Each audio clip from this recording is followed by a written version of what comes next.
I didn't mean to hit her, but if I had to choose again, I wouldn't hesitate. The sound of glass breaking came before I realized it was my hand that caused it, sharp and sudden, cutting through the soft hum of expensive conversations and low jazz drifting across the dining room. And for a second, everything froze, like the entire restaurant had taken a breath and forgotten how to let it go. My chest was tight, my fingers still trembling from the weight of the tray I had dropped just moments before. Crystal flutes shattered across the polished marble floor, reflections of gold light flickering in every jagged piece, and I could feel every eye in the room on me, judging, dismissing, labeling me as just another clumsy waitress who didn't belong in a place like this. I should have apologized, should have bent down and started cleaning like I was trained to do, like I always did, but I couldn't move because I had seen something I wasn't supposed to see. It happened under the table, quick enough that anyone else would have missed it, subtle enough to be dismissed as nothing. But I saw the way his hand tightened around her wrist, the way her smile didn't reach her eyes, the way her shoulders stiffened for just a fraction of a second before she forced herself to relax again, like she had practiced it, like she had learned to hide it. My heartbeat echoed in my ears, louder than the music, louder than the quiet murmurs returning around me, and I told myself to look away, to stay out of it, to remember that this wasn't my world and those weren't my problems, but something in me refused to listen. Maybe it was the exhaustion, 16 hours on my feet and barely enough tips to cover rent. Maybe it was the memory of nights I tried to forget. Or maybe it was just the way she looked at him when she thought no one else was watching, not scared exactly, but trapped, like she was waiting for something to happen and hoping it wouldn't. I swallowed hard, forcing my legs to move as I stepped closer to their table, my pulse racing, my hands still shaking, telling myself I was only there to fix my mistake, to do my job, to disappear back into the background where I belonged. But the closer I got, the clearer it became that I couldn't pretend I hadn't seen it. He sat there like he owned the room without needing to prove it, tailored black suit, posture relaxed, eyes sharp and unreadable, the kind of presence that made people lower their voices without realizing why. And beside him, she sat perfectly composed, elegant, controlled, every movement precise, every smile calculated, but her fingers were curled tightly in her lap, like she was holding on to something no one else could see. I reached for the edge of the table, steadying myself, telling myself to breathe, to think, to walk away before I crossed a line I couldn't uncross. But then his hand moved again, just slightly, just enough, and something inside me snapped. The moment his fingers tightened again, something in my chest burned so sharp it felt like it had a voice of its own, louder than reason, louder than fear, and before I could stop myself, I moved, my hand reaching for the nearest thing I could grab, the edge of a serving tray still balanced on the table behind me, and I brought it down harder than I intended, not to hurt, not to cause a scene, but to interrupt, to break whatever silent exchange was happening beneath the surface that no one else seemed willing to notice. And the sound it made was enough to shatter the fragile illusion of elegance that had wrapped around the room like a curtain. Conversation stopped mid-sentence, forks hovered in the air, and the music suddenly felt too quiet, like it had stepped back to watch what would happen next, and I stood there, breathing too fast, my pulse racing in my throat, realizing too late that I had just crossed a line that people like me were never supposed to cross. Her chair shifted slightly as she pulled her hand back,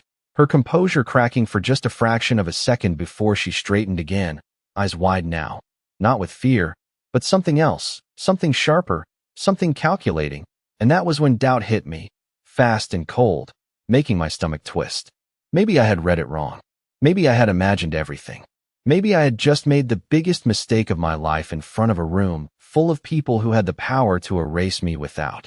a second thought. I swallowed hard, my voice coming out before I could stop it, rough and unsteady, but loud enough for everyone to hear. Do not touch her again. The words hung in the air, heavier than I expected, and for a second, no one moved, no one spoke, like the entire world had paused to see how he would respond. I forced myself to look at him, even though every instinct in my body told me not to, and the moment our eyes met, I understood why people avoided it, because there was nothing casual about the way he looked at me. Nothing dismissive, nothing predictable, just a stillness that felt dangerous in a way I could not explain, like he was measuring something, deciding something. and I had no idea what side of that decision I would land on. The men at nearby tables shifted in their seats, tension spreading like a ripple, and I became aware of movement at the edges of the room. Figures in dark suits stepping closer, subtle but unmistakable, their attention fixed on me in a way that made the back of my neck prickle, and suddenly I was very aware of how small I was in comparison to everything around me. How easy it would be for me to disappear from this moment and be forgotten by everyone except myself. I should have backed down, should have apologized, should have said it was an accident and walked away, but my feet stayed planted, my hands clenched at my sides, because even now, even with doubt creeping in, I could not ignore what I had seen, or what I thought I had seen, and I refused to pretend it did not matter. His gaze shifted then, slow and deliberate, moving from me to her, and I watched the change in his expression, subtle but real, like a question had just been placed in front of him, and he was waiting to see how it would be answered. She smiled again, softer this time, tilting her head slightly as if nothing unusual had happened, as if the entire room was not holding its breath, and when she spoke, her voice was calm, almost amused. "It is fine. She is just doing her job." The words should have ended it, should have given him a reason to dismiss me, to let the moment pass. But something in the way she said it only made the tension worse, like it was too perfect, too controlled, and I saw it then, the flicker in his eyes, the way his attention sharpened, not on her, but on me again, like I had just disrupted something he had been watching more closely than anyone realized. My heart pounded harder, my thoughts racing, and I braced myself for whatever came next, expecting anger, expecting dismissal, expecting to be told to leave and never come back. But instead, he leaned back slightly in his chair, his expression unreadable, and asked, in a voice that carried just enough to cut through the silence, "Why did you do that?" The question caught me off guard, simple and direct, and for a second, I did not know how to answer, because the truth sounded ridiculous even in my own head, but I forced myself to speak anyway, because backing down now would mean admitting that none of this mattered, because no one else was going to. My voice steadied as the words left my mouth, and the moment they did, something shifted in the room again, something subtle but undeniable, like the balance had changed and no one quite understood how or why, least of all me. For a second after I spoke, the silence felt heavier than anything I had ever experienced, like the entire room was waiting for permission to breathe again, and I realized that whatever happened next was not just about me anymore. It was about him, about what he chose to do with a situation no one else would have dared to create, and I stood there, trying to keep my expression steady even as doubt pressed harder against my chest, because now that the words were out, there was no taking them back. His gaze stayed on me, steady and unhurried, like he had all the time in the world to decide what I was worth, and that somehow made it worse, because anger would have been easier to understand, easier to react to. But this calm, this careful attention, it made me feel exposed in a way I could not explain. Around us, the room began to shift again, quiet whispers threading through the air, the kind of low murmurs people use when they know they are witnessing something they will talk about later but do not fully understand in the moment. And I caught glimpses of faces turned toward us, curiosity mixed with caution, like no one wanted to be too involved, but no one could look away either. I became aware of how loud my breathing sounded in my own ears, how tightly my fingers were curled at my sides, and I forced myself to relax them, to stand still, to not give anyone a reason to think I was about to fall apart. He tilted his head slightly then, not much, just enough to suggest interest, and when he finally spoke again, his voice was quieter this time, lower, but somehow it carried even more weight. "You think you understand what you saw?" It was not a question, not really, and for a moment, I hesitated, because the truth was I was no longer sure, not completely, not with the way she sat there so composed, so untouched by what had just happened, but something inside me refused to back down now, not after everything that had led me to this point. "I saw enough," I said, my voice softer than before but steady,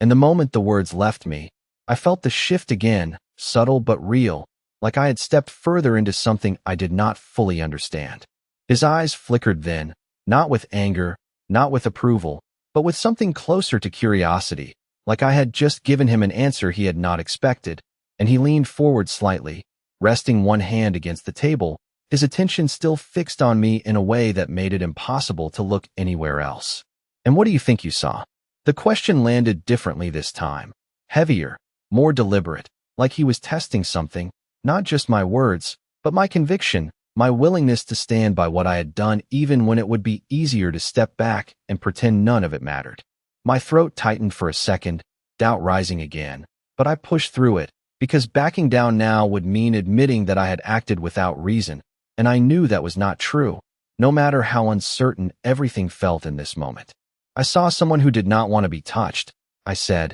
each word measured, careful, because I understood now that every sentence mattered, every choice carried weight in a way I had never experienced before. The room seemed to hold that statement differently, like it had been placed somewhere visible, something everyone could see but no one wanted to acknowledge, and I felt the tension stretch tighter, like a wire pulled too far, waiting to see if it would snap or hold. For the first time since this began, he did not respond immediately, and instead, his gaze shifted back to her again, slower this time, more deliberate, like he was looking for something he had not needed to question before, and I followed that movement without meaning to, my attention drawn to the same place, to her hands resting neatly in her lap, to the way her fingers were now perfectly still, no tension, no trace of what I thought I had seen earlier, and the doubt came rushing back, stronger than before, making my chest tighten painfully. Had I imagined it? Had I projected something that was not there?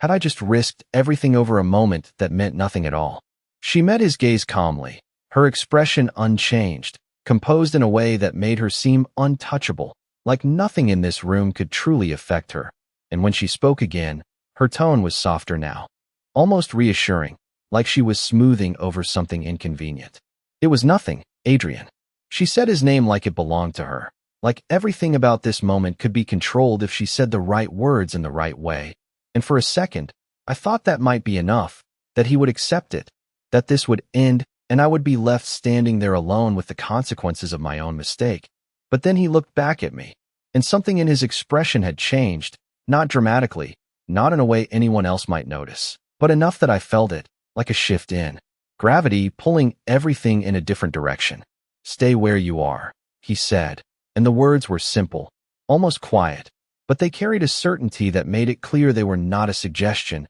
and I felt my breath catch as I realized he was not dismissing me, not sending me away, but keeping me exactly where I stood, right in the center of a moment that was no longer just about what I had seen, but about what he was choosing to do with it. The words settled over me like a weight I could not shake, simple and quiet but impossible to ignore, and I felt it immediately, the shift in the room as people adjusted in their seats, as if they understood something had just changed even if they could not explain what it was, and I realized with a sudden, sharp clarity that I was no longer just a waitress who had made a mistake. I was part of whatever this moment was becoming. My throat felt dry, my heartbeat still too loud, but I did not move, because he had told me not to, and something in the way he said it made it clear that leaving was no longer an option I could choose on my own. I became aware again of everything around me, the low clink of silverware cautiously returning, the faint hum of conversation trying to resume but never quite reaching its original ease, and the soft glow of chandeliers reflecting off polished surfaces that suddenly felt too bright, too exposed, like every detail in the room had sharpened just to witness what would happen next. She shifted beside him then, graceful as ever, her posture flawless, but there was a subtle change now, something almost imperceptible unless you were looking for it, a slight tightening at the corners of her mouth, a stillness that felt more deliberate than natural, and I wondered if he saw it too, if that was why he had not dismissed me, why he had not allowed this to end as easily as she seemed to expect. He leaned back in his chair again, one hand resting loosely against the armrest, his gaze drifting across the table as if considering something beyond the immediate moment. And then, without raising his voice, he spoke again, this time not to me, but to her. "Show me your hand." The request was calm, almost casual, but it landed with a weight that made my breath catch, because it was not a request at all, it was a decision, and for the first time since this began, I saw something real flicker across her expression, something quick and controlled but unmistakable, like she had not expected this turn, like she had not prepared for this particular outcome. It was gone almost immediately, replaced by that same composed smile, the same effortless poise that had defined her from the moment I first saw her. And she let out a soft breath that could have been a laugh if it had not felt so carefully measured. "Adrian, you are overreacting," she said lightly, her tone smooth, dismissive, as if the entire situation had already been resolved and we were all simply lingering in something unnecessary. It was nothing. Her hand remained where it was, resting neatly in her lap, fingers relaxed, and for a second, I felt that doubt again, stronger than before, twisting in my chest, making me question everything, because from where I stood now, there was no visible proof, nothing that confirmed what I thought I had seen, nothing that justified what I had done except my own certainty, and certainty felt fragile in a room like this. But he did not look away, did not soften, did not accept her answer the way everyone else might have, and instead,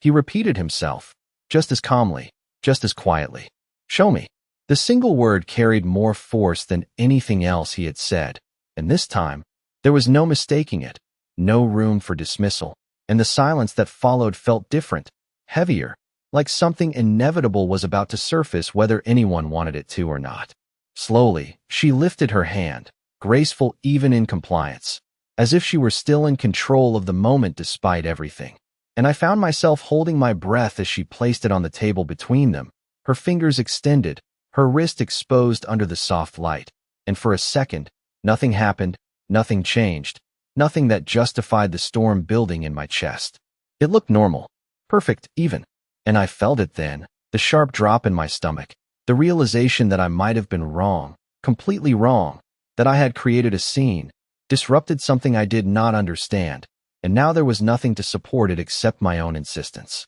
My fingers curled tighter at my sides, embarrassment creeping in, mixing with fear, because if I had misjudged this, if I had crossed this line for nothing, there would be consequences I could not predict, and I had no idea how far they would go. But he was still watching, still focused, his attention fixed on her wrist with an intensity that made it clear he was not seeing what everyone else saw. And then, slowly, almost imperceptibly, his expression changed, not dramatically, not in a way that would draw attention from across the room, but enough that I felt it, like a shift in temperature, like the air itself had grown colder. His thumb moved slightly against the edge of the table, a small, controlled motion, and then he reached forward, not abruptly, not forcefully, but with a precision that made the entire room seem to hold its breath again, and he turned her wrist just enough to reveal what had been hidden from every other angle, something faint, something subtle, but undeniably there. A mark, barely visible unless you knew where to look, softened by careful concealment, but not completely erased. And in that moment, everything inside me stilled, because I knew then that I had not imagined it, that what I saw had been real, even if it had been buried beneath layers of control and presentation. No one spoke, no one moved, and I realized that the silence now was not uncertainty. It was recognition, the quiet understanding that something had been uncovered that could not simply be ignored, and I felt his gaze shift back to me once more, not questioning now, not testing, but acknowledging, and the weight of that look settled over me in a way I had never experienced before. Like I had just stepped into a world where being right did not mean being safe, but it meant something else entirely, something I was only beginning to understand. The moment his fingers turned her wrist and that faint mark caught the light, everything inside me went still, like the world had narrowed down to that single detail,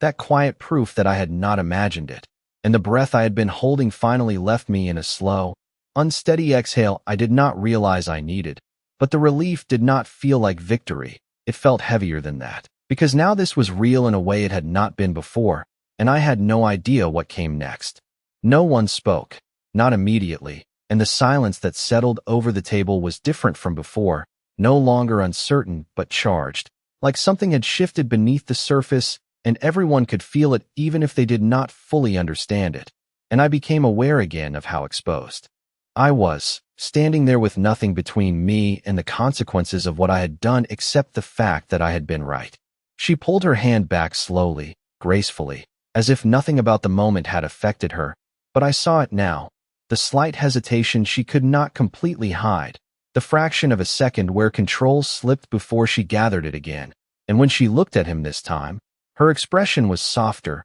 more careful, like she was recalibrating, adjusting to something she had not expected. "It is nothing," she said again, quieter now, less dismissive, like she was trying to close the gap that had just opened between them. But the words did not land the same way they had before, not after what had been revealed, not after the room had seen what he had seen. He did not respond right away, and instead, he released her wrist with a measured calm that felt more deliberate than any reaction could have been, like he was choosing not just what to do, but how to do it, and that choice carried more weight than anger ever could. When he finally spoke, his voice was even, controlled, but there was something underneath it now, something sharper, not loud, not explosive, but undeniable. "Enough." The single word cut through the air, not directed at anyone specifically, but somehow meant for everyone, and I felt the ripple it caused as conversations in the room faltered again, as people who had tried to return to their meals found themselves pulled back into the moment whether they wanted to be or not.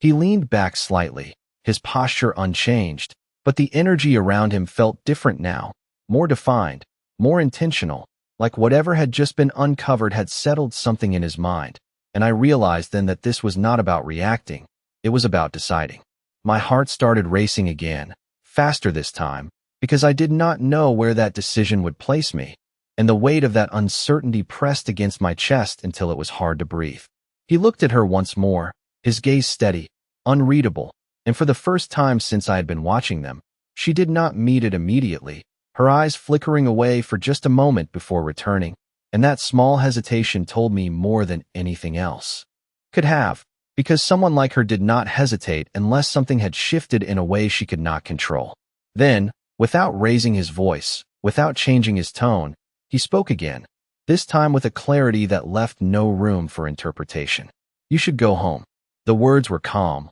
almost gentle, but they landed like something final, something that did not invite discussion, and I saw the way her expression stilled completely, not surprised, not shocked, but calculating again, like she was weighing what this meant, what it would cost, what it would change. For a moment, I thought she might argue, might push back, might try to regain control of the situation she had so carefully maintained, but instead, she nodded once, a small, controlled movement, and rose from her seat with the same composed elegance she had carried all evening, as if nothing about this had truly affected her, even though I knew now that was not entirely true. She did not look at me as she passed, not even a glance, but I felt the absence of it just as strongly, like she had made a deliberate choice not to acknowledge me, not to give me any place in whatever narrative she had built for herself, and somehow that made everything feel even more real. The room shifted again as she moved toward the exit,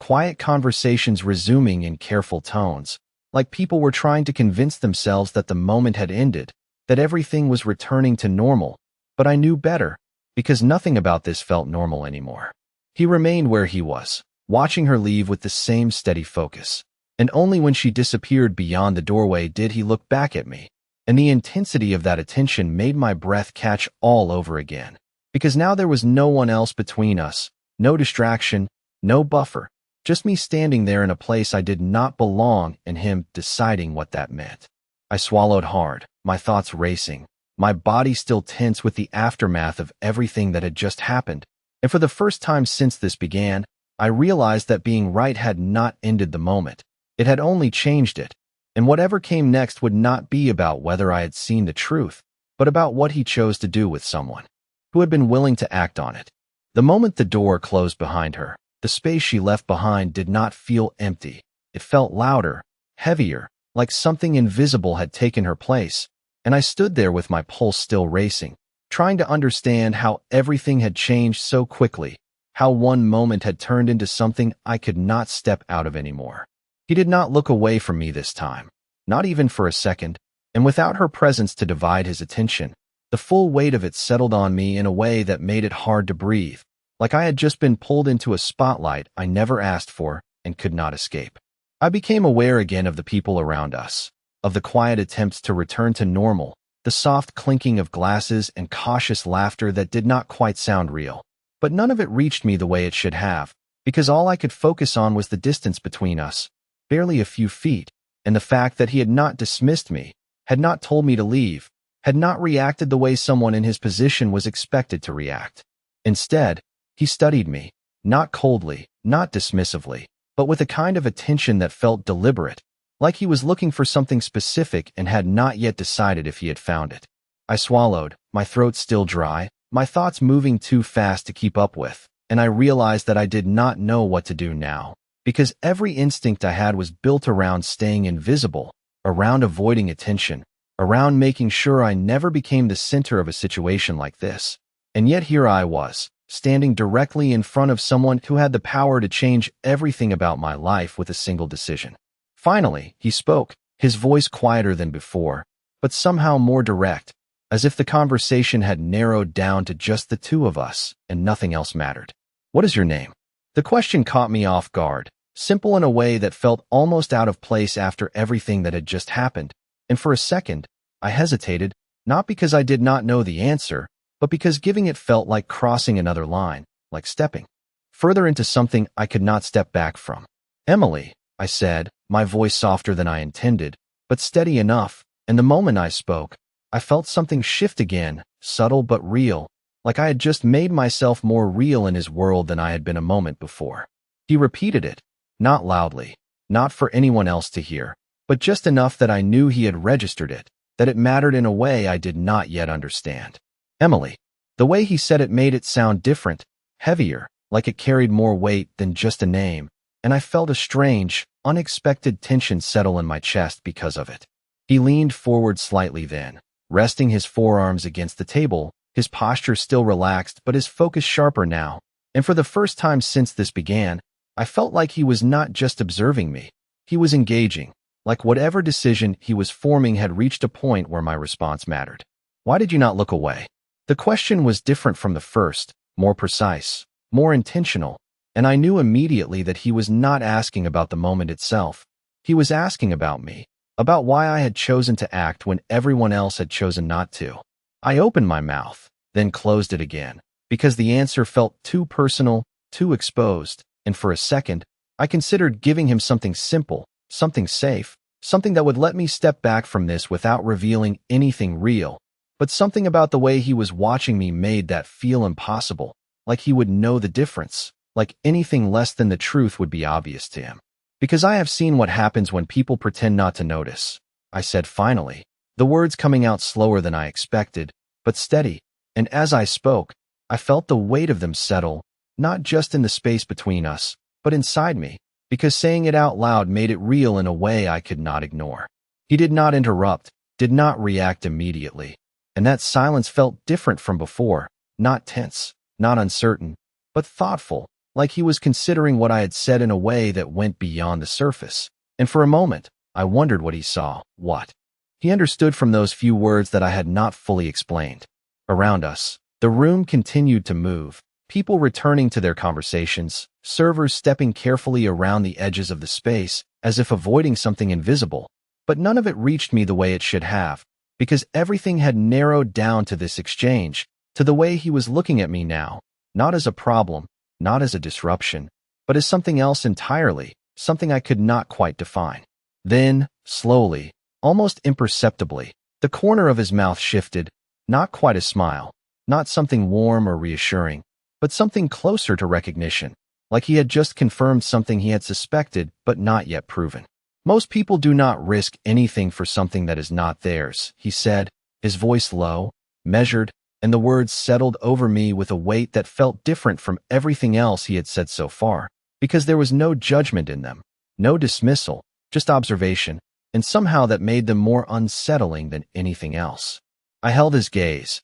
even though it felt like the hardest thing I had ever done, because looking away now felt like losing something I had not realized I was holding, and for a second, neither of us moved, neither of us spoke, and the silence between us no longer felt like something to escape. It felt like something that was building, something that had not yet reached its conclusion. Then he leaned back again, his expression returning to that calm, controlled neutrality that made it impossible to read him completely, and he said, as if stating a simple fact rather than making a decision, "You are not going back to work tonight." The words hit me harder than anything else had so far. Not because they were loud or forceful, but because of what they implied, because they shifted everything once again in a direction I had not expected, and I felt my breath catch as I realized that whatever this was, whatever I had stepped into, it was not over, it was only just beginning.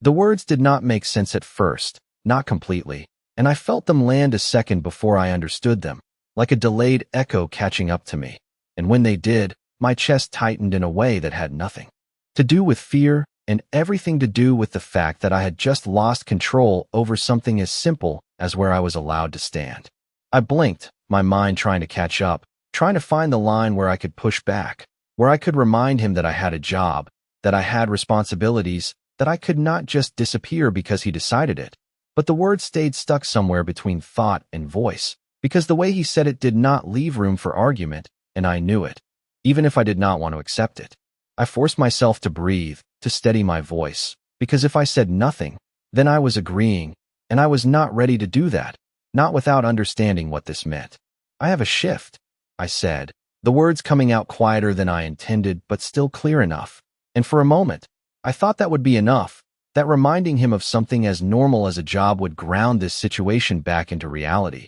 but he did not react the way I expected. Instead, his gaze remained steady, unchanged, like my words had not challenged anything at all, and when he spoke again, his tone was the same as before, calm, certain, impossible to misinterpret. Not anymore. The simplicity of it made it worse, because there was no explanation, no justification, just a decision that had already been made, and I felt a flicker of frustration rise inside me, sharp and unfamiliar, because I was not used to being dismissed like that, not like this, not in a way that made my entire life feel small in comparison. Around us, the restaurant continued its quiet recovery, people returning to their meals, staff moving carefully as if nothing had happened. But I could feel it, the subtle shift in how they looked at me now, not just as another server passing by, but as someone who had stepped out of place and had not yet been put back where she belonged. I glanced toward the edge of the room, instinctively searching for my manager,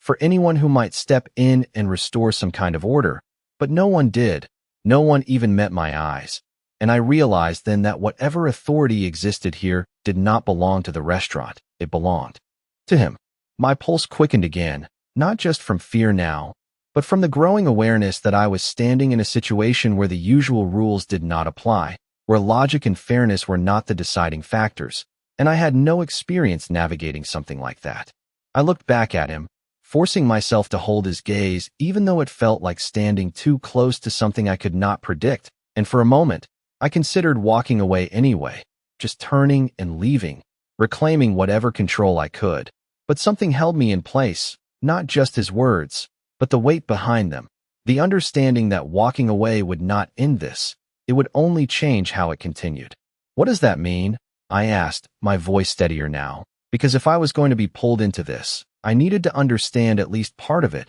needed to find some ground to stand on, even if it was unfamiliar. He watched me for a second longer, as if deciding how much to say, how much I was allowed to know, and then he reached for the glass of water in front of him, taking a slow, measured sip before setting it back down with the same controlled precision that seemed to define everything he did. It means, he said, his voice low but clear, that you are not going back to pretending this did not happen. The words settled over me differently than I expected, not as a threat, not as a warning, but as something closer to a statement of fact, and I felt a strange shift inside me, because part of me understood what he meant, understood that there was no returning to the version of myself that had walked into this room hours ago, the version that kept her head down and her world small and manageable. Still, that did not answer everything, and the uncertainty pressed harder against my chest. And instead, I said, because the question felt necessary,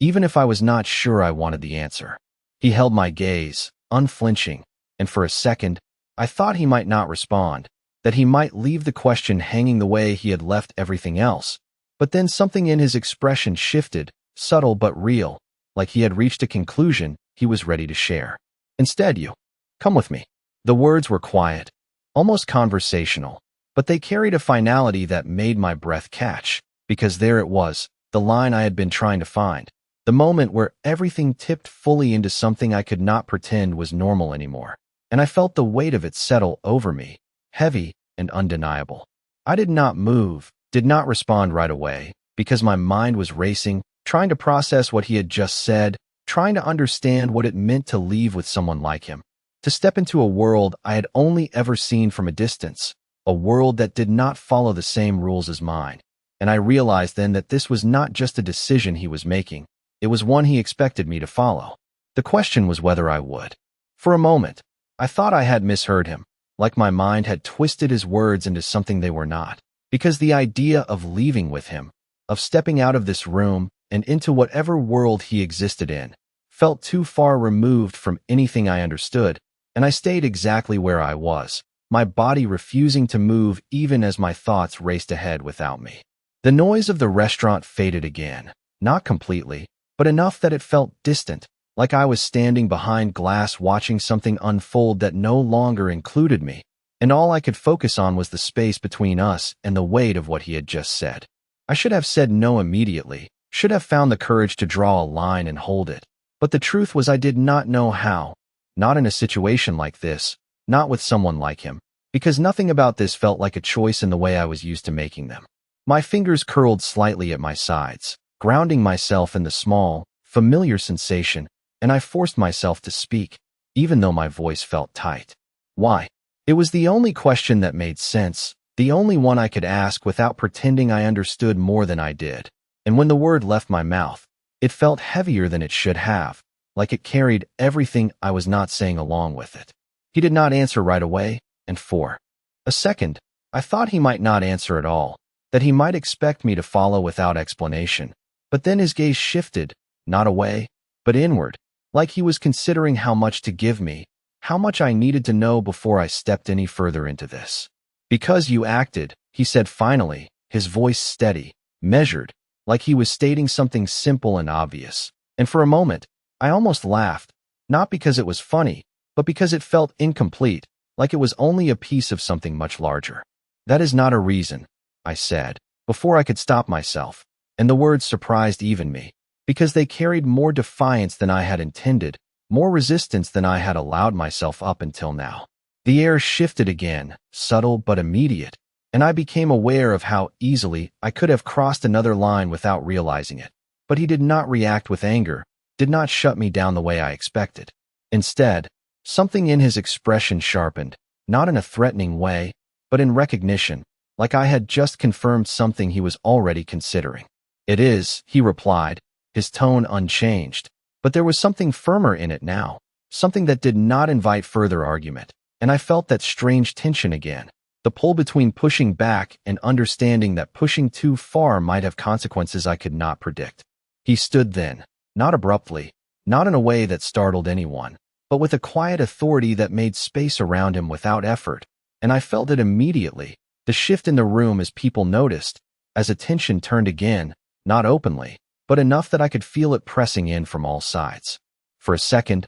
I considered stepping back, creating distance, reclaiming some part of control, but my feet stayed where they were, rooted in place by something I could not name. He adjusted his jacket slightly, a small, practiced movement, and then he looked at me again, not from across the table now, but from a step closer, and the reduced distance made everything feel sharper, more immediate, like I could no longer pretend this was happening somewhere separate from me. You are not safe ignoring this, he said, and the words landed differently than everything else, not as a command, not as a decision, but as a warning, and for the first time since this began, I felt something shift inside me that was not fear of him, but something else entirely, something closer to understanding. My mind flashed back to the moment under the table, to the way her smile had not matched her eyes, to the way I had almost looked away and how easy it would have been to pretend I had not seen anything at all. And I realized that he was not just talking about this moment. He was talking about what came after, about the fact that seeing something like that and doing nothing did not erase it. It only delayed whatever consequences came with it. The realization settled slowly, but once it did not leave, and I felt the hesitation inside me begin to shift, not disappear, but change into something more complicated, something that was not just fear or resistance, but awareness. I glanced toward the exit, toward the doors that suddenly felt much farther away than they had before, And I understood then that walking out on my own terms was no longer as simple as it had been a few minutes ago, because what I knew now, what I had seen, it connected me to something I could not fully step away from. When I looked back at him, he was still watching me, not impatient, not pressuring, just waiting, like he already understood the process I was going through, like he knew that whatever decision I made would not come from his words alone, but from what I had already realized for myself. My heart pounded harder, but this time it felt different, less like panic and more like standing at the edge of something I could not see the end of, and I took a slow breath, steadying myself as much as I could. I should say no, I thought, because that was what made sense, that was what someone in my position was supposed to do, but the word did not come, not right away, and in that hesitation, I knew that something had already changed. The hesitation stretched just long enough for me to feel it settle into something real, something that could no longer be dismissed as shock or confusion, and I realized with a quiet, unsettling clarity that I was no longer standing between yes and no. I was standing between staying who I had been and stepping into something I did not yet understand. My fingers relaxed slightly at my sides, the tension shifting into something steadier, something more controlled, and when I finally spoke, my voice did not shake the way I expected it to. "If I go with you," I said, the words slow, deliberate, because I needed them to be clear, I needed them to mean something, then I need to know what I am walking into. The sentence hung between us, not as a challenge, not as defiance, but as a boundary, the first one I had managed to draw since this began, and for a moment, I wondered if I had overstepped again, if I had asked for something I was not allowed to ask. But he did not react with irritation or dismissal, and instead, something in his expression shifted, subtle but unmistakable, like he had been waiting for that, for me to meet him in this space instead of retreating from it. He studied me for a second longer, then nodded once, a small, controlled movement that felt more significant than it should have, and when he spoke, his voice carried a different weight, not softer, not warmer, but more direct, like he had decided I was worth answering. "You are walking into a situation that does not end at this table," he said, and the way he phrased it made something in my chest tighten, because it confirmed what I had already begun to understand, that whatever I had seen, whatever had happened here, it was not isolated, it was part of something larger, something that extended beyond this room, beyond this night. I held his gaze, forcing myself not to look away, even as the implications settled heavier with each word, and I felt the last pieces of hesitation shift into something else, something closer to resolve, because if I was going to step into this, I needed to do it with my eyes open. "And if I do not go," I asked, my voice steady despite the weight behind the question, "then what happens?" He did not answer immediately, and that pause told me more than anything else could have, because it was not uncertainty, it was consideration, like he was choosing how much truth to give me, how much I needed to hear. When he finally spoke, his tone was unchanged, calm, measured, but there was something final in it that made my breath catch. "Then you go home, and you spend the next few days wondering if you should have done something different." The simplicity of it hit harder than anything else he had said, because it was not a threat, not a warning, just a reflection of something I already knew, something I had lived with before, the quiet, persistent weight of knowing you had seen something and chosen to look away. My chest tightened as the words settled, because I recognized that feeling, recognized it in a way that made it impossible to ignore, and I realized then that he was not forcing me into this,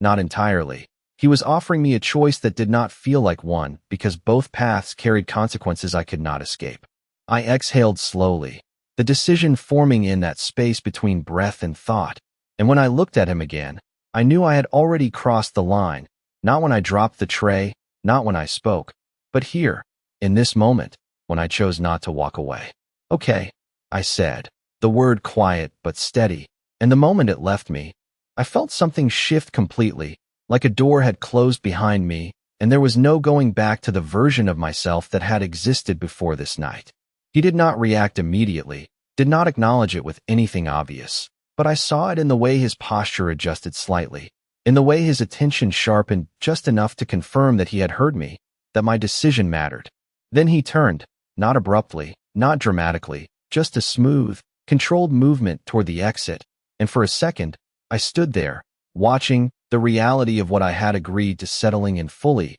heavier than anything that had come before. Around me, the restaurant continued its careful return to normal, the illusion of routine reassembling itself piece by piece. But I no longer felt part of it, no longer belonged to that version of the night. And as I took my first step forward, following him, I realized that the hardest part was not the decision itself. It was accepting that I had made it willingly, that whatever came next, I had chosen to be part of it. The doors felt different when I reached them, not just an exit, but a threshold, and as they opened, letting in the cool night air that brushed against my skin like a wake-up call, I felt the last trace of hesitation slip away, replaced by something quieter, steadier, something that did not promise safety, but did promise that I would not look away again. The night air felt colder than I expected, sharp against my skin as I stepped outside, like the world beyond the restaurant had been waiting for me to cross that threshold. And for a second, I paused just past the door, my breath catching as I tried to steady myself in a space that suddenly felt too open, too real compared to the controlled atmosphere I had just left behind. The city stretched out around us, headlights gliding past in slow streams, distant conversations blending into the hum of traffic, and yet none of it grounded me the way it should have, because my focus stayed fixed on him, a few steps ahead, moving with that same quiet certainty that made everything else feel secondary. He did not look back immediately, did not check if I was following, and that alone said something I could not ignore, because it meant he expected me to, expected my decision to hold without question, and I felt the weight of that expectation settle into my chest as I took another step forward, closing the distance between us. A black car waited at the curb, sleek and still, its presence understated but impossible to miss once you noticed it, and the man standing beside it opened the rear door the moment we approached, his movements precise, practiced, as if this was a routine that did not require instruction. I hesitated for half a second, just enough to feel it, the last trace of doubt pressing against the edges of my thoughts, but then I stepped forward and got in, because stopping now would not change anything. It would only delay what I had already chosen. The interior was quiet, insulated from the city in a way that made everything outside feel distant, and as the door closed behind me, I felt the shift again, like I had crossed another invisible line, one that placed me fully inside his world instead of just at the edge of it. He slid in beside me a moment later, the movement smooth, controlled, and the space between us felt smaller than it should have, not physically, but in a way that made me aware of every detail. The faint scent of something clean and expensive, the steady rhythm of his breathing, the quiet confidence that seemed to follow him even in silence. The car pulled away from the curb without hesitation, merging into traffic with the same seamless precision that seemed to define everything around him, and I watched the restaurant disappear in the reflection of the window, its warm lights fading into something distant and unreal, like it belonged to a version of the night I had already left behind. For a few seconds, neither of us spoke, and the silence did not feel uncomfortable. It felt intentional, like he was giving me space to adjust, or maybe waiting to see what I would say first, and I realized that I did not want to fill it with something meaningless, not after everything that had already happened. Instead, I let the quiet settle, let my thoughts catch up to the reality of where I was, and when I finally spoke, my voice came out softer than I expected, but steady. "Where are we going?" He did not answer immediately, his gaze directed forward,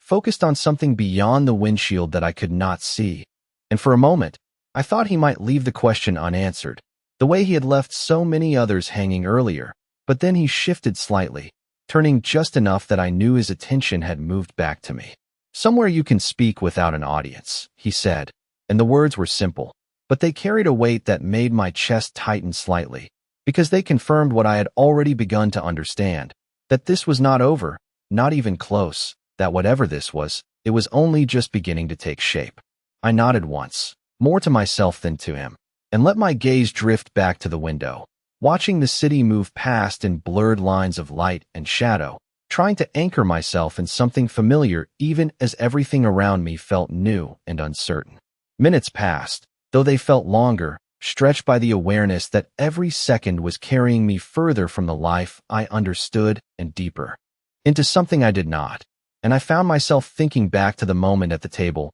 to the choice I had made, to the way everything had shifted the second I said yes. You said I was not safe ignoring it, I said after a while, my voice quieter now, more thoughtful than questioning, and I felt his attention sharpen slightly beside me, even without looking directly at him. What did you mean by that? This time, he did not wait as long to respond, and when he spoke, his tone was unchanged, calm, deliberate, but there was something more in it now, something that felt closer to explanation than anything he had given me before. When something is hidden, he said, it stays hidden because people agree not to see it, and the moment someone does, the situation changes. The words settled slowly, each one carrying more weight than it seemed at first, and I felt them sink in deeper the more I thought about them, because they were not just about what I had seen, they were about the fact that I had chosen to act on it, to break that unspoken agreement in a way that could not be undone. And now, I asked quietly,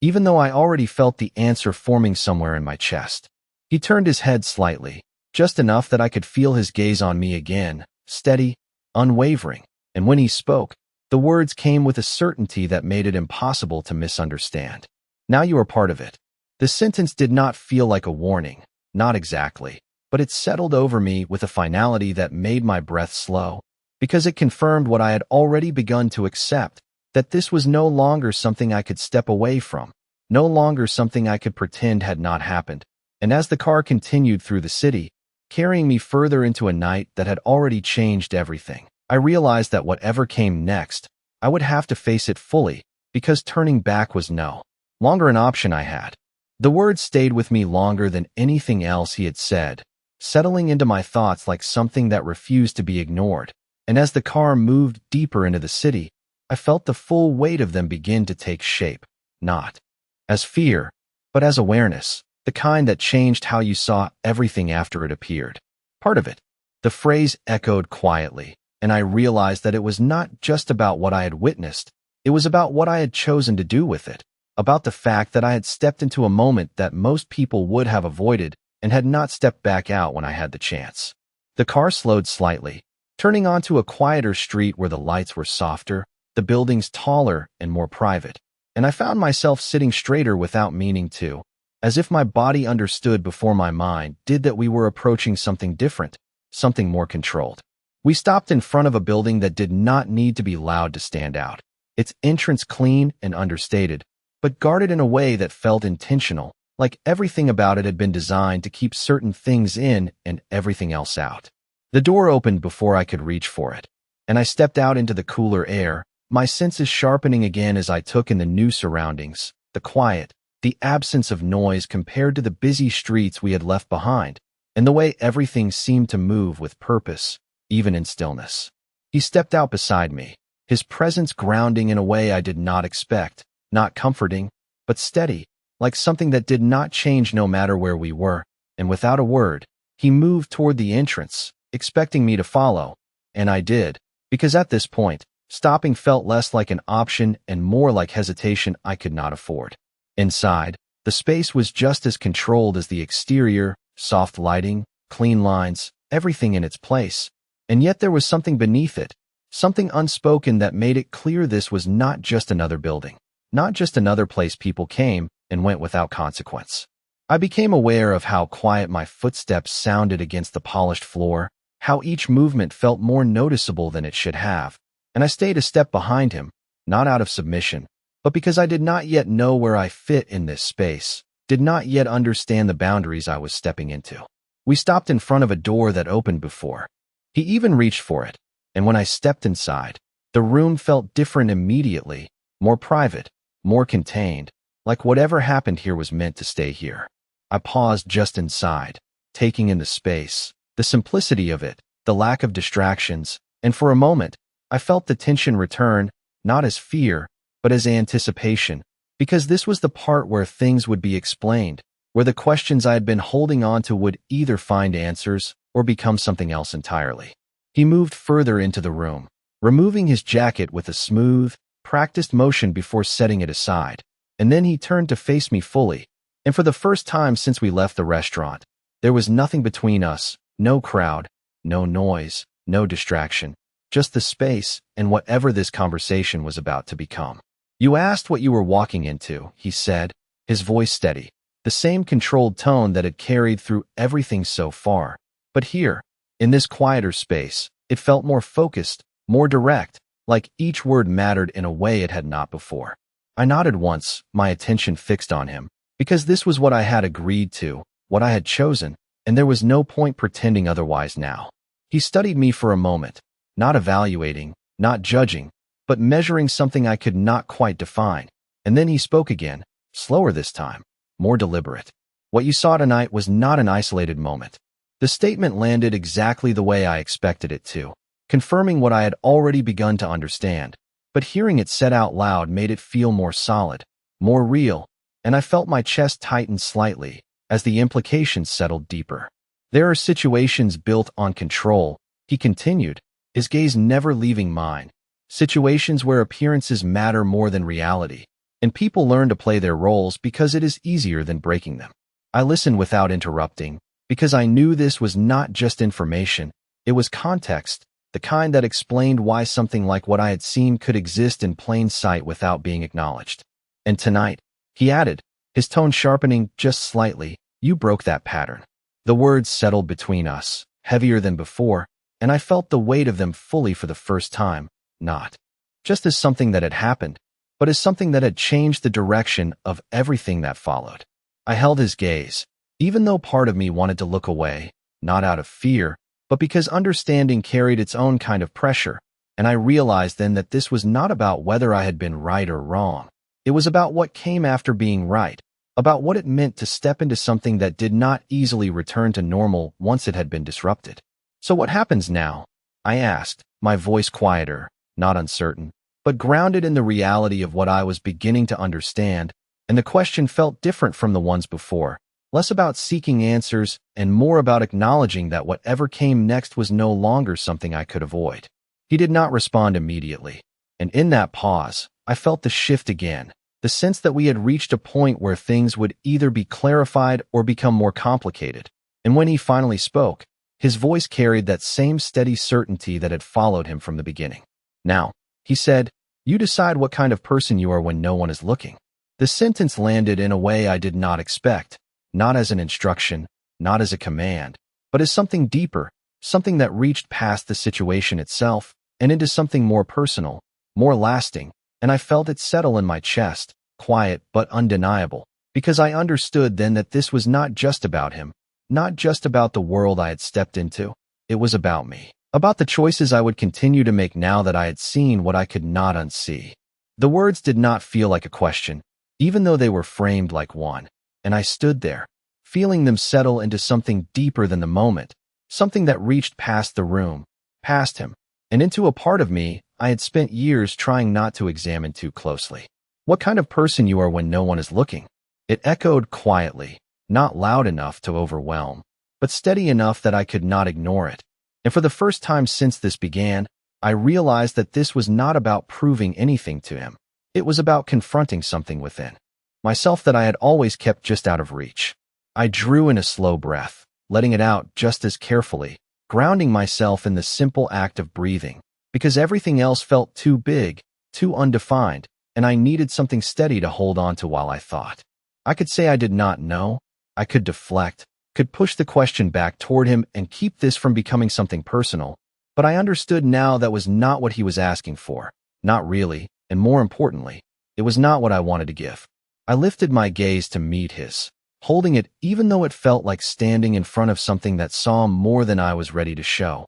And when I spoke, my voice was quieter, but it carried something stronger than anything I had said before. I am the kind of person who does not pretend something is fine when it is not. The words came out without hesitation, and the moment they did, I felt something shift inside me, not dramatically, not in a way that changed everything all at once, but enough that I recognized it, like a line had been drawn more clearly than before, like I had finally put something into words that had always been there, but never fully acknowledged. He did not interrupt, did not respond immediately, and the silence that followed felt different from the others, not tense, not uncertain, but grounded, like something had settled between us that did not need to be filled right away. I held his gaze, not because it was easy, but because looking away now felt like undoing what I had just said, and I was not willing to do that, not after everything that had led me here. After a moment, he nodded, once, slow and deliberate. And it was not approval,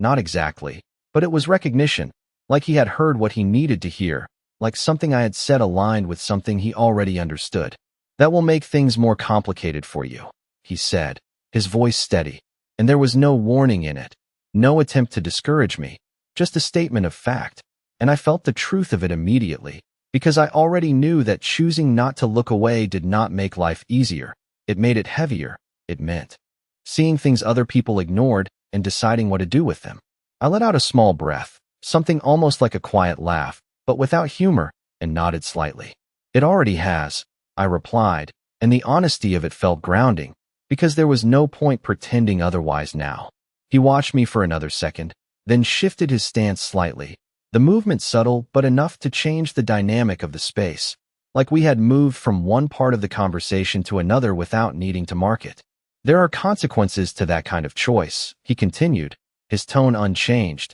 but the weight behind the words clear, and I understood that he was not trying to intimidate me. He was making sure I understood what I had stepped into, what it meant to continue down this path instead of turning away from it. I nodded again, slower this time, because I did understand, or at least I understood enough to know that I could not fully grasp everything yet, and that uncertainty was something I would have to accept if I was going to move forward. I did not come this far to pretend it did not matter, I said, and the words felt simple, but they carried everything behind them, every moment that had led to this, every decision I had made without fully realizing it until now. For a second, neither of us spoke, and the quiet in the room felt steady, not empty, but filled with something that did not need to be said out loud, and I realized that this was not about convincing him anymore, not about proving anything. It was about standing in the choice I had made and not stepping back from it. He studied me one last time, and then, almost imperceptibly,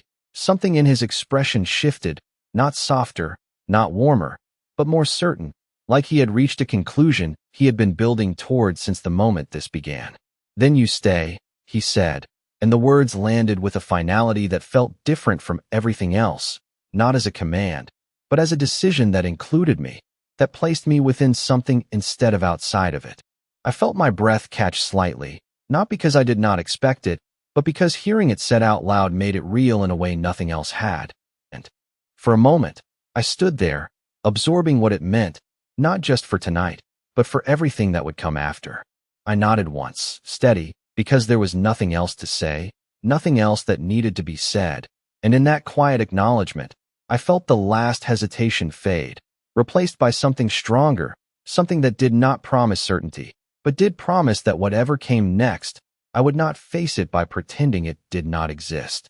I did not realize how quiet the room had become until I noticed my own breathing again, steady but deeper than before, like something inside me had finally settled into place after resisting for too long, and I stood there with the weight of his words still lingering in the air between us, not heavy in a suffocating way, but grounded, like something real that could not be ignored or undone. "Then you stay." It echoed once, then faded into something quieter, something that no longer needed to repeat itself because it had already taken hold, and I understood then that this was not the kind of decision that came with immediate clarity or comfort. It was the kind that unfolded slowly, revealing its meaning over time, one moment at a time. I let out a slow breath, feeling the tension in my shoulders ease just slightly, not disappearing, but shifting into something more controlled, more manageable, and for the first time since this began, I did not feel like I was reacting anymore. I felt like I was standing still by choice.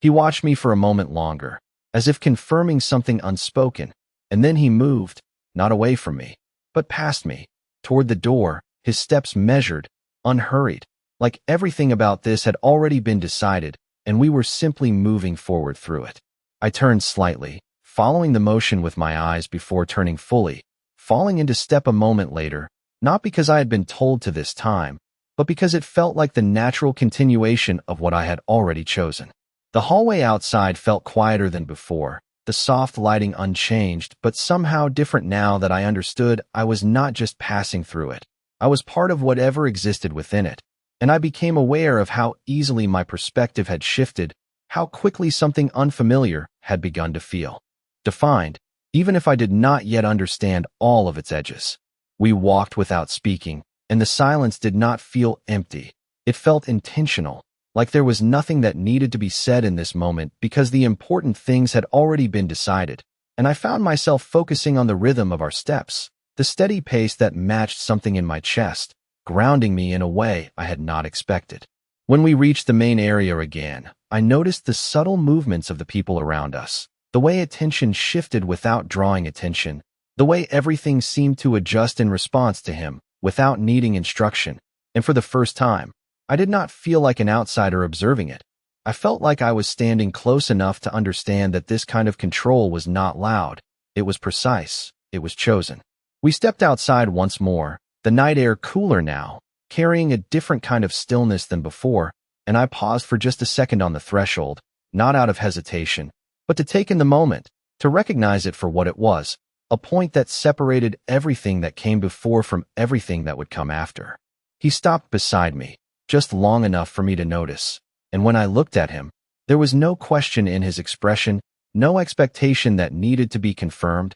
just a quiet certainty that matched the one I was beginning to feel within myself. I used to think that moments like this were about being pulled into something, about losing control, about being caught in a situation that moved faster than you could keep up with. But standing there, I realized that was not entirely true, because the most important part of this had not been what he said or what happened at the table. It had been the moment I chose not to look away. The moment I decided that pretending not to see was no longer an option I was willing to accept. I turned my gaze forward, the city stretching out in front of us again, familiar but no longer the same, and I felt that quiet shift settle fully into place, not dramatic, not overwhelming, but steady, like something that would stay with me long after this night ended. He moved first, stepping toward the car, and I followed without hesitation this time, not because I had to, but because I understood now that this was not about being led, it was about choosing to continue. As the door opened and I stepped inside, the space felt different than it had before, not just because I had been here once already, but because I was no longer stepping into it uncertain. I was stepping into it aware of what it represented, aware of what it connected me to, aware of the fact that this was no longer something happening around me. It was something I was part of. He took his seat beside me, the door closing with that same quiet finality, and as the car began to move again, I leaned back slightly, letting my gaze drift to the window, watching the lights blur into motion, and for the first time since this began, I did not feel like I was being carried somewhere unknown. I felt like I was moving forward with intention, even if I did not yet know the destination. I thought about the version of myself that had walked into that restaurant earlier, tired, focused on getting through the night, keeping everything simple, keeping everything contained, and I realized that version of me would not recognize this one. Not completely, because something had changed in a way that could not be undone. I did not become stronger in that moment. I did not become fearless. I simply stopped pretending that silence was safer than truth, and that alone had shifted everything. The city lights reflected faintly in the glass, overlapping with my own reflection, and for a second, I studied it, not looking for something different, but acknowledging that something was, even if it was subtle, even if it would take time to fully understand. He could control the room without raising his voice, could change the direction of a moment with a single decision. But tonight, I had changed something too, not in his world, not in a way that reshaped everything around me, but in myself, in the way I chose to see, in the way I chose to act. And as the car carried us forward into the quiet stretch of night, I understood something with a clarity that did not need to be spoken out loud. He did not pull me into his world. I stepped into it on my own.